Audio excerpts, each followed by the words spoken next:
ہمارے دیہاتی کلچر کے اندر بوڑھے لوگ بچوں کو شوقیہ گالیاں دیتے ہیں اور لوگ بھی اس پہ ہنس رہے ہوتے ہیں کہ یہ گالی دے رہے ہیں۔ گالی آپ مزاح سے دے رہے ہوں، آپ شوق سے دے رہے ہوں، غصے سے دے رہے ہوں، یا کسی کی اہانت کرتے ہوئے کسی کو تکلیف پہنچانے کے لیے اذیت کے طور پہ اس کو گالی دے رہے ہوں، ہر صورت کے اندر گالی کی اجازت نہیں دی گئی۔ سباب المسلم فسوق وقتالہ کفر، مسلمان کو گالی دینا فسق ہے اور اس کو قتل کرنا کفر ہے۔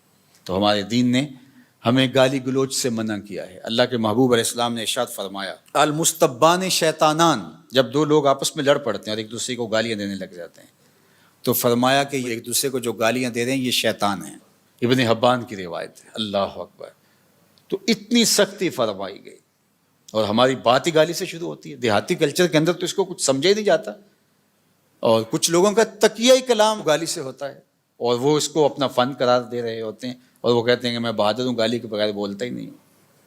تو یہ کمال نہیں ہے۔ مسلمان تو کون ہے؟ المسلم من سلم المسلمون من لسانہ و یدہ۔ مسلمان کی تعریف یہ کی گئی ہے کہ جس کی زبان سے اور جس کے ہاتھ سے دوسرے مسلمان محفوظ رہیں۔ کیسے؟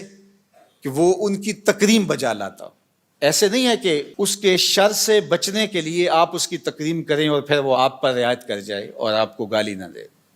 وہ بدترین شخص ہے جس کے شر سے بچنے کے لیے لوگ اس کی عزت کرتے ہیں۔ محلے میں، گلی میں، دیہاتوں میں، چوکوں میں، چوراہوں میں، رشتہ داروں میں، اقربا میں، دوستوں میں لوگ ایسے موجود ہوتے ہیں کہ جن کی شر سے بچنے کے لیے ان کی تکریم کرنی پڑتی ہے، ان کی ہاں میں ہاں ملانی پڑتی ہے۔ ہاں تم ہی سچے ہو، تم ہی جو کہتے ہو یہی بہت بڑا فلسفہ ہے۔ افلاطون بھی پیچھے رہ گیا، بقراط سقراط بھی پیچھے رہ گئے، تم آگے ہو۔